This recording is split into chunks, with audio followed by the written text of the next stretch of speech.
Dans cette séquence vidéo, nous continuons sur la lancée de l'héritage et abordons deux notions qui y sont liées, le droit d'accès protégé et la notion de masquage dans une hiérarchie de classes.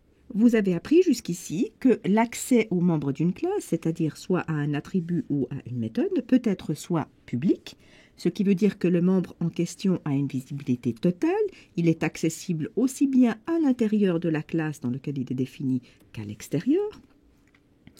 S'il est privé, il a une visibilité restreinte uniquement à l'intérieur de la classe dans laquelle il est défini. La question que nous nous posons maintenant est qu'en est-il des droits d'accès lorsque l'on se trouve dans le cadre d'une relation d'héritage? Par exemple, supposons que l'on ait une superclasse grand A dont hérite une sous-classe grand B. Supposons qu'à l'intérieur de la superclasse A, nous ayons déclaré un attribut privé, ce que nous avons fait jusqu'ici pour tous les attributs.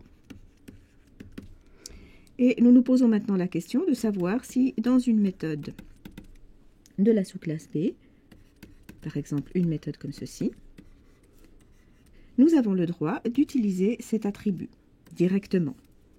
Donc nous avons vu que par le fait de l'héritage, la classe B dispose bel et bien d'un attribut A hérité de A, mais est-ce qu'elle a le droit d'y accéder directement? Est-ce qu'elle a le droit, par exemple, de faire ceci avec un accès direct à l'attribut hérité? En fait, comme le droit d'accès privé assure la visibilité uniquement à l'intérieur de la classe, l'attribut petit a défini ici dans cette classe n'est accessible que dans la classe grand A. On pourrait accéder à cet attribut directement uniquement dans les méthodes de la classe grand A et pas ailleurs. La réponse à la question que nous nous posions est donc non. Nous n'avons pas le droit d'accéder à A directement dans une méthode de la classe grand B si cet attribut est défini comme privé dans la superclasse. Et ceci nous place dans une situation un petit peu particulière. Un objet de type B dispose bel et bien de l'attribut A par héritage, mais il ne peut pas y accéder directement. Comme il peut sembler naturel qu'une méthode de la classe B puisse manipuler n'importe quel attribut d'un objet de type B, eh bien il existe une troisième voie, le droit d'accès protégé. Le droit d'accès protégé permet donc à une sous-classe d'accéder à un membre hérité directement. Il assure donc la visibilité des membres d'une classe dans toutes les classes de sa descendance. Et il se désigne par le mot-clé protected. Concrètement, remplacez ici private par protected rend ceci possible. Une sous-classe peut accéder à tous les membres protégés hérités des superclasses, que ce soit des méthodes ou des attributs. Autre exemple concret, une sous-classe guerrier hérite d'une superclasse personnage et dispose ici de ce fait d'un attribut caractérisant son niveau d'énergie. Si dans la classe guerrier, on souhaite maintenant écrire une méthode frappée permettant au guerrier de frapper un autre personnage, et si l'on imagine par exemple que le guerrier ne peut frapper l'autre personnage que s'il dispose de suffisamment d'énergie, alors on est amené à utiliser l'attribut énergie, par exemple comme ceci. L'accès direct dans une méthode de la classe guerrier à un attribut hérité de plus haut n'est ici possible que parce que cet attribut a été déclaré comme protégé. S'il avait été déclaré comme privé, cet accès direct n'aurait pas été possible. Et que faudrait-il faire alors pour que le guerrier accède à son niveau d'énergie? Ce qu'il est important de comprendre est que le niveau d'accès protégé n'est autre qu'une extension du niveau privé, qui accorde des droits d'accès privilégiés aux membres protégés à toutes les sous-classes, mais nulle part ailleurs. En dehors du corps des sous-classes, le membre protégé est donc vu comme un membre privé. Par exemple, si dans un programme principal, je déclare un objet de type guerrier, et que je tente d'accéder à son niveau d'énergie par un accès de ce genre, eh bien ceci n'est pas licite. En dehors des méthodes des sous-classes, l'attribut est perçu comme privé. Plus précisément, un membre protégé va être accessible directement dans les sous-classes, mais attention, uniquement dans leur portée, dans la portée de ces sous-classes. Commençons par rappeler brièvement ce que signifie la portée d'une classe sur un exemple simple, indépendamment de l'héritage. Supposons que l'on ait une classe grand V dans laquelle nous aurions défini un attribut, par exemple privé, petit b. Alors nous savons que l'attribut petit b est accessible dans toute la portée de b, c'est-à-dire dans toute méthode de la classe b. Plus précisément, C++ met en œuvre ce que l'on appelle la portée de classe, ce qui signifie concrètement que cet attribut b va être accessible dans la portée de b via tout objet de type b, que ce soit l'objet pointé par this ou toute autre instance de b. Ce qui veut dire concrètement ici que dans une méthode de la classe B, on a le droit d'accéder à l'attribut B. Lorsqu'on écrit quelque chose comme ceci, implicitement, on est en train de travailler avec l'attribut B de l'instance courante, donc c'est tout à fait équivalent à écrire quelque chose comme ceci. On a aussi le droit d'accéder à l'attribut petit b via toute autre instance de la classe grand B. C'est-à-dire ici, par exemple, si la méthode M prenait en paramètre un autre objet de type B, eh bien on aurait aussi le droit d'accéder à l'attribut B via cet autre objet de type B. En clair, dans la classe B, on a le droit d'accéder à cet attribut via tout objet de type B, que ce soit this ou tout autre B.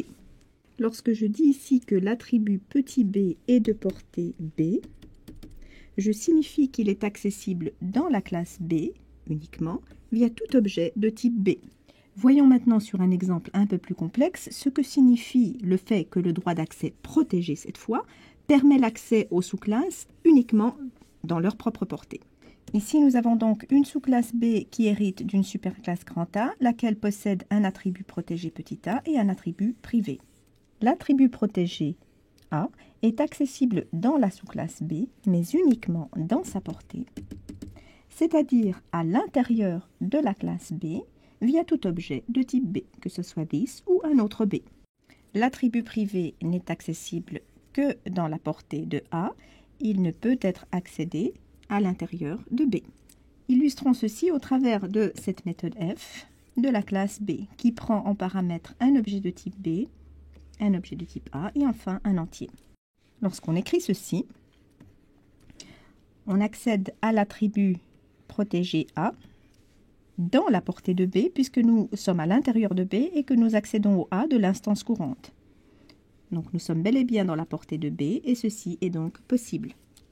Ici, étant donné qu'il n'est pas possible dans la sous-classe d'accéder à un membre privé de la superclasse, cette ligne donnerait lieu à une erreur. L'accès ici à un membre privé de la superclasse via tout objet de type B n'est pas possible dans B, que ce soit via this, comme c'était le cas ici, ou tout autre B. Donc ici encore, la tentative d'accès à un membre privé donne lieu à une erreur. Pour cette ligne-là, comme nous avons vu que les membres protégés sont accessibles dans toute la portée de B, c'est-à-dire à l'intérieur de B via tout objet de type B, alors cet accès est possible autant que celui-ci. Tous les objets via lesquels on accède à A sont dans la portée de B. Donc cet accès est possible. Enfin, dernier cas, ici on essaye d'accéder au membre protégé A, mais nous ne sommes pas dans la portée de B. Pourquoi? Nous sommes certes bel et bien à l'intérieur de B, dans une méthode de B, mais nous essayons d'accéder à cet attribut via un objet qui n'est pas de type B. Nous essayons d'y accéder via un objet de type A. Du coup, nous essayons d'accéder à cet attribut protégé en dehors de la portée de B. Et ceci est interdit. Pour prendre un exemple un peu plus concret, imaginons qu'à la place de notre classe A, nous ayons une classe personnage qui aurait un attribut protégé donnant le niveau d'énergie du personnage. Le rôle de la classe B serait joué par la sous-classe guerrier, qui étant la classe personnage. Et en guise d'équivalent de la méthode f, nous aurions dans la classe guerrier une méthode frapper, où le guerrier va frapper un autre personnage. Alors si l'on veut faire en sorte que dans la méthode frapper, le fait que le guerrier frappe le personnage diminue l'énergie de ce dernier, on peut imaginer par exemple de l'écrire comme ceci.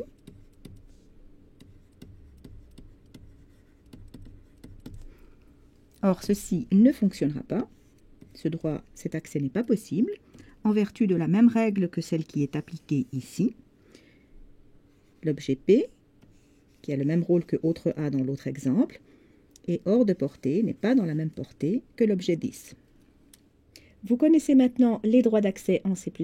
Vous savez que les membres publics sont accessibles à tous les programmeurs utilisateurs d'une classe donnée, qu'à contrario, les membres privés ne sont accessibles qu'aux programmeurs de la classe. Ils reflètent la structure interne de cette dernière et sont modifiables sans répercussion sur les programmeurs utilisateurs. Et enfin maintenant, les membres protégés sont accessibles à tous les programmeurs d'extension, ce qui étendrait une classe donnée en y ajoutant des sous-classes. À l'intérieur de ces sous-classes, il leur sera possible d'accéder à ces membres protégés. Voilà, ceci conclut notre séquence sur les droits d'accès dans une hiérarchie de classes.